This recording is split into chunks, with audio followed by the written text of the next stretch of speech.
You are listening to the Body Charge podcast, and I'm your host, Sandy Sanderson. Welcome to the Body Charge podcast. Today's topic is the pros and cons of veganism. Usually people adopt a vegan diet to treat digestive issues, which relate to other cascading health problems. Initially, it can produce fantastic results with energy, health, and wellness as the workload to digest food is lifted and the body uses the opportunity to detox.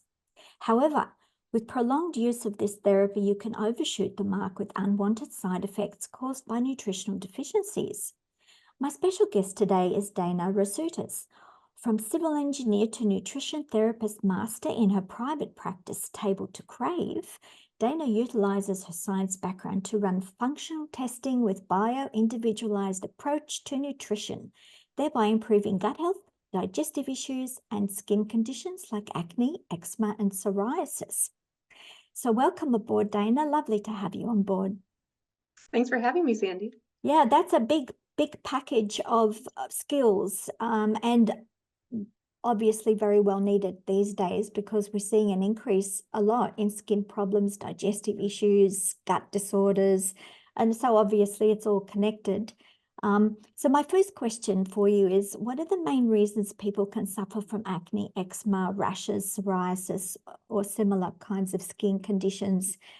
Because, it's awful. It takes away from our confidence and, social exposures. We get very shy and, start to retract because, we like to look our best. But what's causing this underlying toxicity, I assume, in the skin, where the lymph is letting out toxins because something else in the body isn't working properly to do that job? How would you explain that?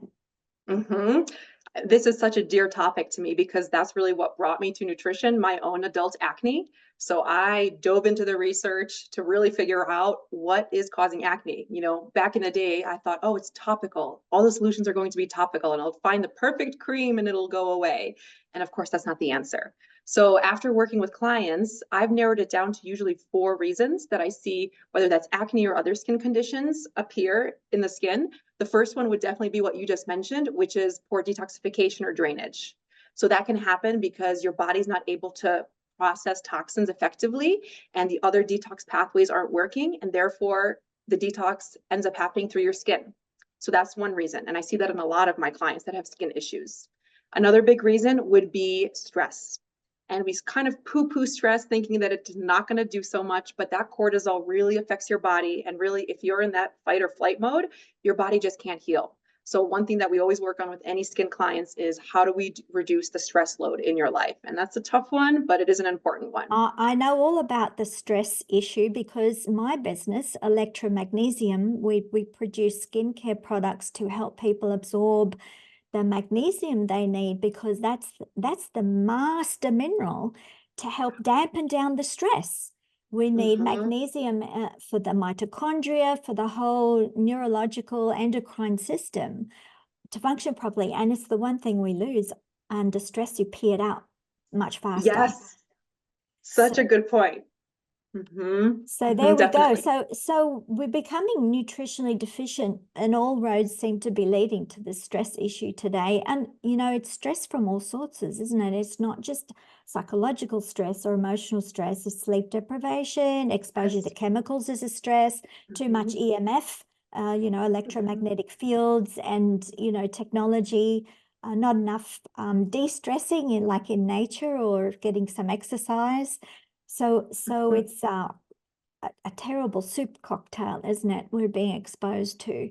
And people are often not aware that these stresses are happening in the background. They sort of get used to it a little bit until it piles up and starts to become, the results of it become very obvious.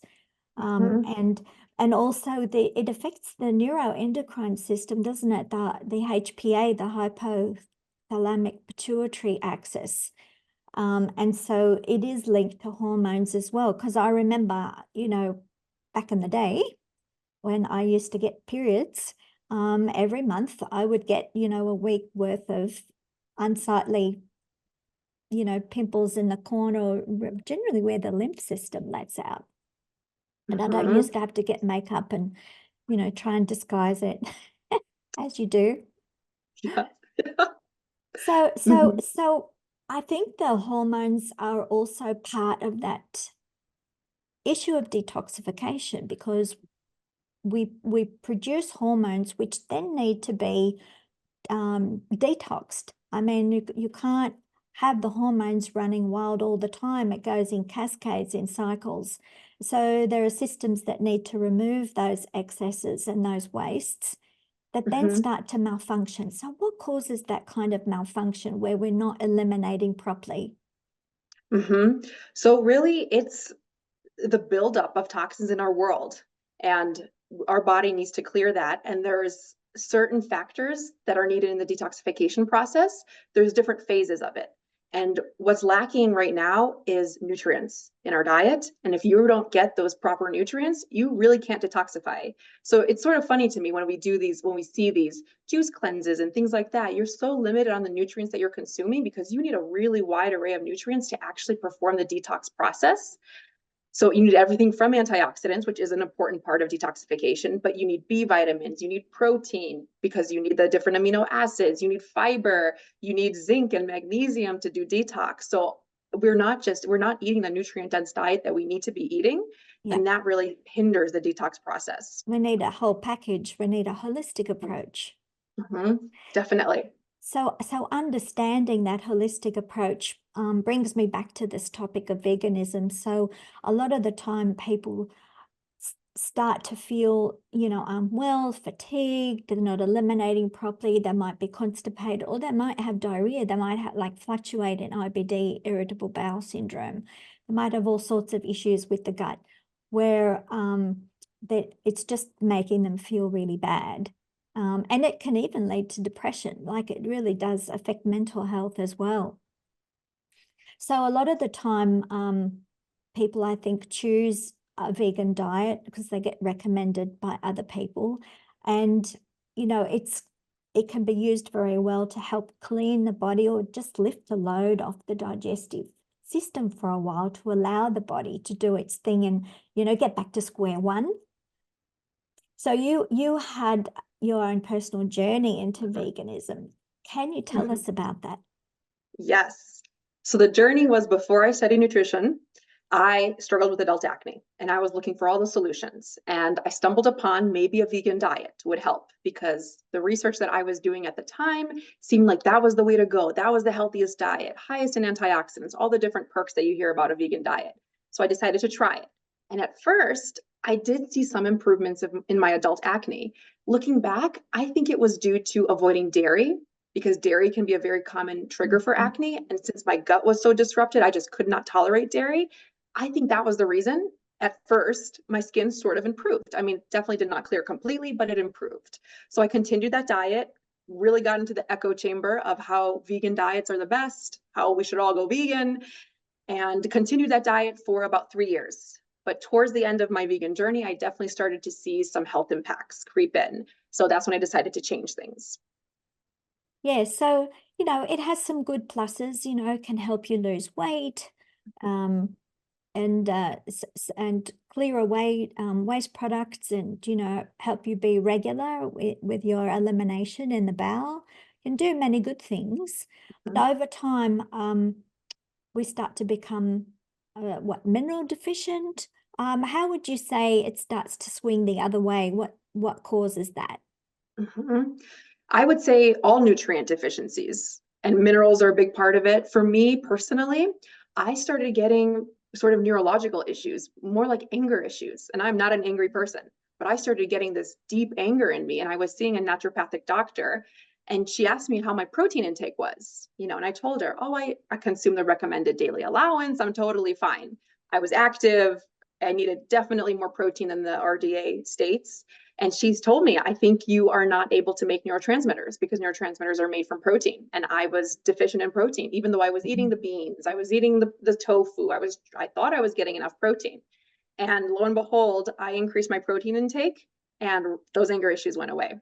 So for me, that was a really big symptom that Yeah, crept in that I was not expecting. Because animal proteins are very concentrated food source. Those packages are very tightly packed with lots and lots of different nutrients all in one place in the right balance for us, in the right proportion, the right ratios. So we don't have to calculate too much. We can choose from lots of different kinds of animal proteins, and some are easier to digest than others. But basically, we get a lot of nutrients that we can't get in other ways, and especially also the good fats. The animal fats are really nutritious for the brain. And that leads us to, the neurological symptoms that people get, because they're missing those good animal fats. Now, dairy is another interesting thing because it has also good animal fats in it. And I'm one who's not, I can tolerate milk products quite well, but they must be raw because it's processing that causes a lot of issues with people, because a lot of those nutrients are destroyed when it's superheated. And also you destroy the good lactobacillus and bifidobacteria, which are really helpful as beneficial gut bacteria. And that then paves the way for undesirable pathogenic bacteria to move into that space because they're not being controlled by the good guys. So without that original natural raw package of nutrients, I would dissuade people from using dairy. If it's processed dairy, forget it. As natural as possible is always better, because for thousands of years, really, humanity lived a lot off dairy. The cows supported people in every way. Milk was used for healing when someone felt under the weather. They could just go back to drinking milk and recover their gut. So a very interesting history of milk. And so all the problems that we noticed with it were really from the last century, with the major factor being the processing. But there are genuine cases, but there are a minority of lactose intolerance. So you have to, I guess, experiment and work out where you are, get some testing done. But, if you can tolerate dairy products and you can go organic, I think that that's a valuable asset in the overall diet or scheme of things. Would you agree? Definitely. Yeah. I usually, if my clients can tolerate dairy, I lean towards the either raw, organic, full fat, because the fat soluble nutrients. The fat's really good. Exactly. Yeah. The fat soluble Give me the nutrients are cream. high. Yeah, exactly. And it tastes the best. So thank God. Yeah, that's the way. And you don't really need to eat as much bulk, do you? You're satisfied more quickly and you can go for longer periods of time without eating. So I found the intermittent fasting for me has been really helpful to manage, not get overweight. I can manage my weight very well. I feel really healthy, full of energy. My brain has a lot of fuel. And I can go for practically all day. So I only need one meal in the evening, in the early evening, and the rest is just beverages. But that main meal has to be packed with really good, dense nutrients and a whole array, to get everything that you need from A to Z. But then it lasts me again all night and all of the next day, and I feel really good on it. There's no tummy grumbles, which is great. Great. That's great that it works for you. But if you're on, so I have been on fasts in the past where we was doing the juice broth cleansing system, or sometimes just vegetarian for a few days. And I found I was like so hungry so quickly. I just needed to eat constantly.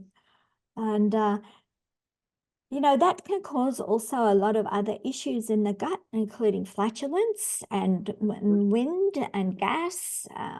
And it can be quite uncomfortable for people. And, we're all different genetically as well. So, what one person tolerates well, someone else doesn't. And I guess it's a little bit of experimentation to see what your own body responds really well to and what's optimal. Mm-hmm. So when people come to you with an issue with digestion or food or weight gain or whatever the issue is, how do you start to assess them where they are at that present time, and then work out what needs to be done to rebalance them? Definitely. The first step is always diet. So with all the clients I work with, we do a food journal so I can really understand what they're eating, how they're feeling after they're eating is another part of it, how their bowel movements are, how their sleep is, because all of that also plays into what a food and mood journal would be. We need to know more than just what you're eating, it's how you're feeling after you're eating. So that's a really big part of it.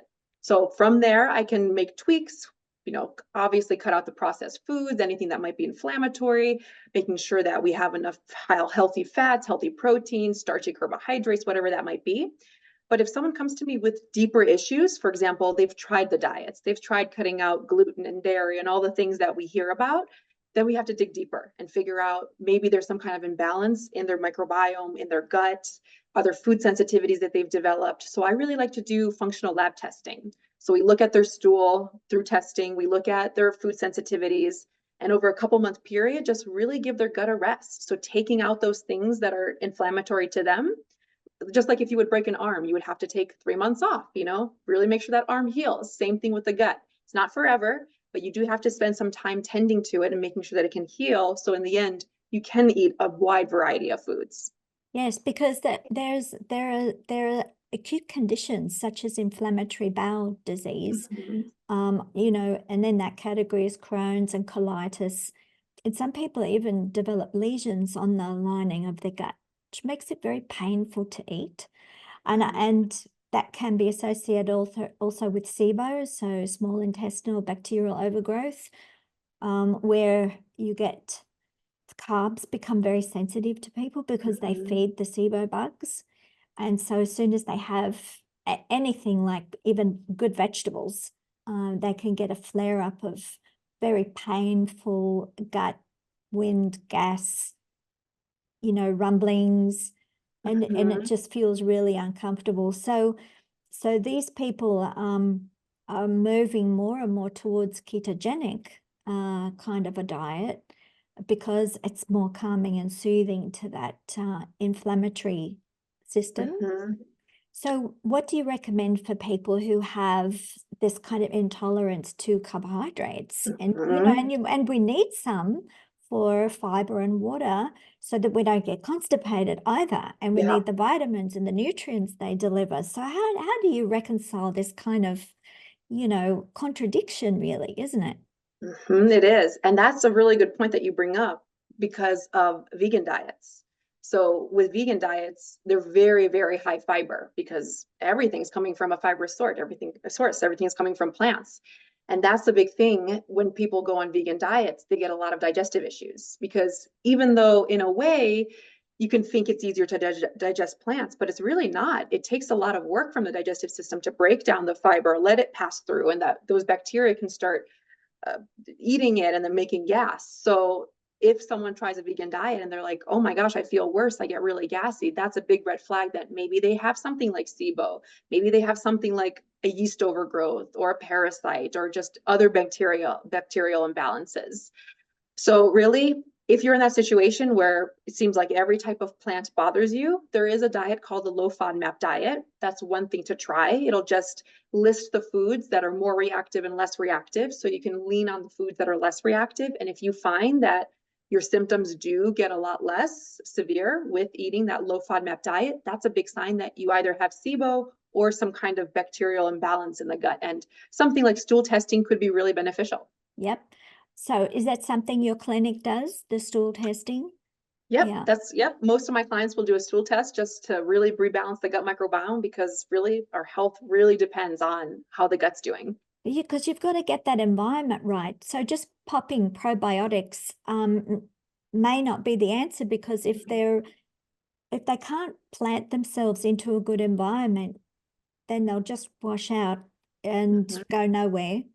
So you have to get all things right. It's like being a gardener, don't you? With the soil, you have to get the nutrients in the soil, they've got to get the pH right, enough water, Exactly. enough sunshine. And the weeds out, right? And the weeds, yeah, how to get the weeds out and promote the good plants is the big challenge, isn't it? And you know, it's difficult for those people that have, you know, a lot of issues with carbohydrates, because you know, you really we shouldn't be at either extreme then, should we? Right. It's about finding the Mm-hmm. balance to that whole and then that affects the brain. So gut-brain disorders, immune system disorders. Yep. Gut skin, that's a really big connection. Yes, and the vagus nerve plays a big part because that's your signaling system. That's where the messages go from your immune system in the bowel to everywhere else. So, you know, you can have a lot of health issues connected with gut disorders. Yeah, so Definitely. what you're doing is a really good job. Thank you. Yes, I think so. Yeah, so we need to, I guess, re-educate people a lot in what are the good things to eat. So I think rule of thumb, first thing, always go organic as much as possible. We can't always do that, but make sure the food is fresh. So stay away from packaged stuff, right? Definitely. Yeah. Whole foods. What other recommendations would you have just for people to maintain a good lifestyle? Yes. So other than organic when possible, I would say a wide variety, especially for those plant foods. And you don't have to be vegan or vegetarian to do this, but really trying to eat the rainbow, eat seasonally is a big one too. And by eating seasonally, it adds a lot of diversity. I mean, 4 times a year, you're changing what you're eating because different things are growing. So I like to encourage clients to try to eat to the seasons, try to have we do a checklist. Could you get to 30 different plants a week? That's a good goal to shoot for. And that includes nuts and seeds and whole grains or whatever it might be. Variety But is trying to get to at important. least 30. Yeah, variety is really important. Other Yes, than that, go ahead. I saw some studies which linked the microbiome needs to be quite diverse to be healthy. So the healthiest microbiome is the most diverse because you've got the most kinds of balancing colonies and species in there. And to get diverse microbiome, we need a diverse diet because all the bugs come in via the food, right? Yep, Good, bad, totally. and otherwise. Another one to consider would be sufficient water intake and making sure your water is filtered. You can't really know what's coming out of the tap if you're drinking tap water. Tap water is not regulated as it should be. So investing in a good quality filter and then drinking sufficient water is a really important one too.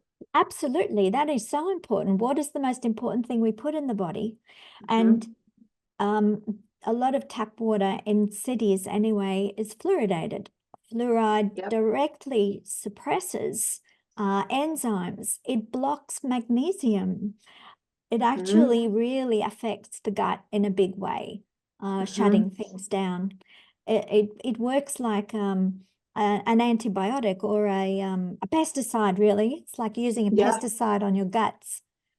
And also there are other sometimes bugs in there. When fluoride is in the water supply, it binds with other metals along the way in the piping system. So who knows what kind of metallic toxic metal cocktail is coming out of that tap unless you get it properly filtered.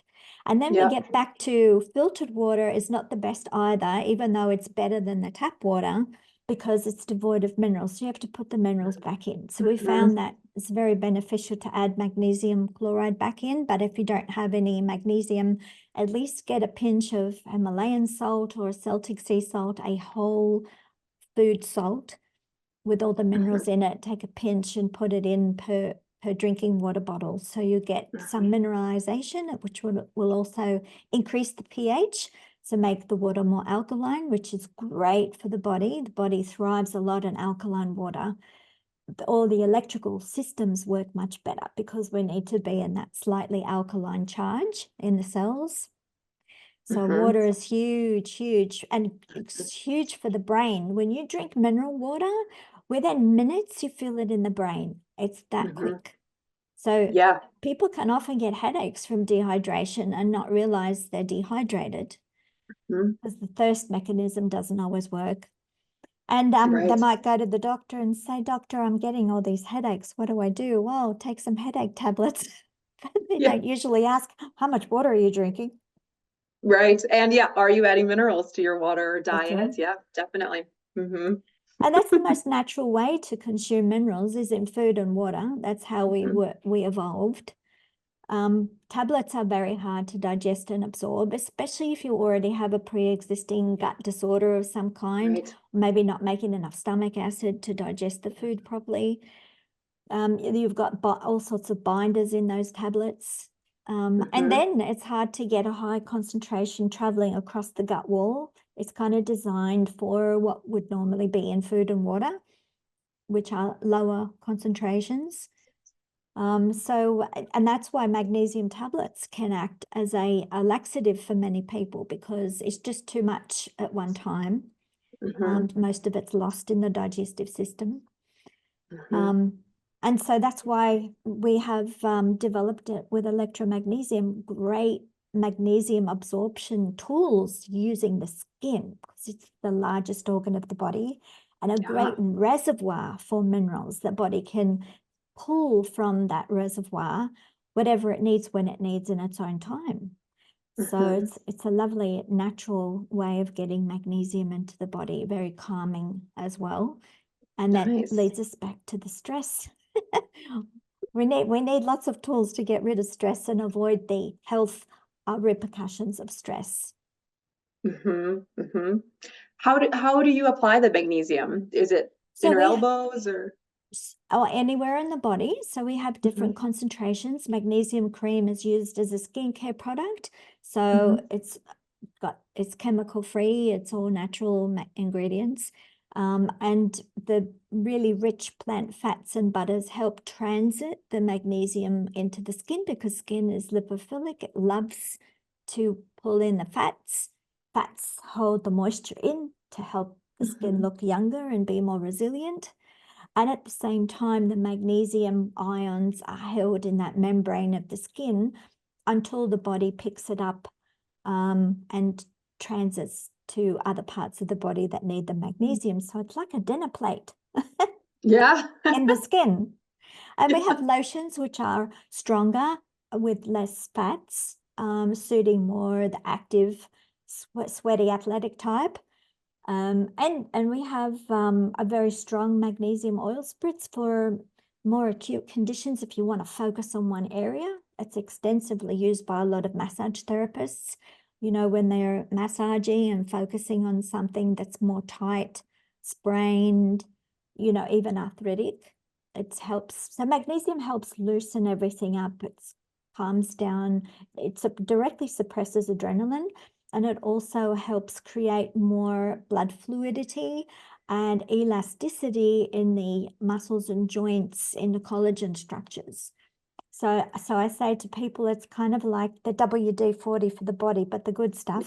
It helps you keep loose and flexible and stretchy. And of course, that's more useful, isn't it? You know, when we age prematurely, we get old and hard and crunchy fast and dry up, right? So we need the good fats, we need the minerals like magnesium, and we need the water supply. That's really the basic trio at the base of the pyramid that holds everything up, our whole electrical nervous system. And then we need sunshine, and we need exercise to get the oxygen flowing and the blood circulation. So it's really a big package, a whole lifestyle package. We really need to start educating the kids better that way. Look after your brain and, you know, just achieve so much more in life and experience life in a much better way. So much comes down to what we put in. So garbage in, garbage out, right? Yep. So if people want to connect with you or read what you have to offer, where would they go? My company is Table to Crave, and you can find me on Instagram. That's my website, tabletocrave.com. I have some freebies on my website if you're interested to learn more about, you know, how to balance your plate, to figure out if there are foods for acne that you wanted to try, all sorts of different freebies and ebooks. So that's a good place to start. Wonderful, wonderful. You know, I forgot to ask you one question that I've been keeping in the back of my mind. We'll just do this quickly about oxalates, because carbohydrate fruits and vegetables can have high levels of oxalate, which block magnesium. And so then we miss out on the good nutrients in the foods themselves. What would you recommend with people if they're sensitive to those oxalates or they're producing too many themselves? I mean, overall, I wouldn't want, I don't like food fear. So I wouldn't want someone to look up a list of high oxalate foods, which is a lot of nutrient dense foods, whether that's spinach and sweet potato and chocolate and all these high antioxidant foods. So just being cautious about amounts that you're eating could be something to look into.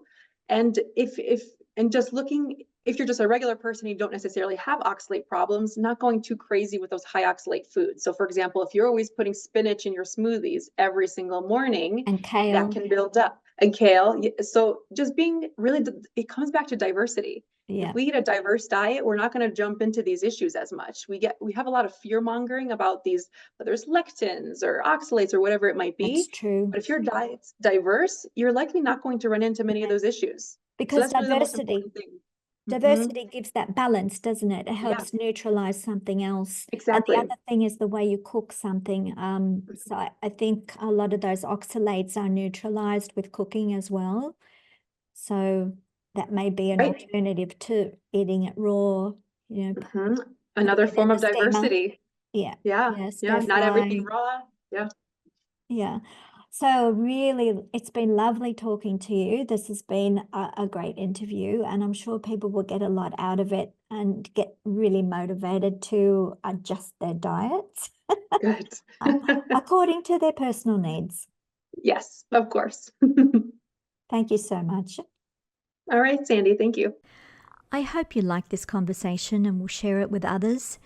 Let me know what you thought about it in the comments below. If you want to listen to other Body Charge conversations, click like, subscribe, the bell icon, and click all notifications. Subscribe to our newsletter to get updates on blogs, podcasts, videos, and magnesium special offers at electramagnesium.com.au. Relax, recharge, and recover.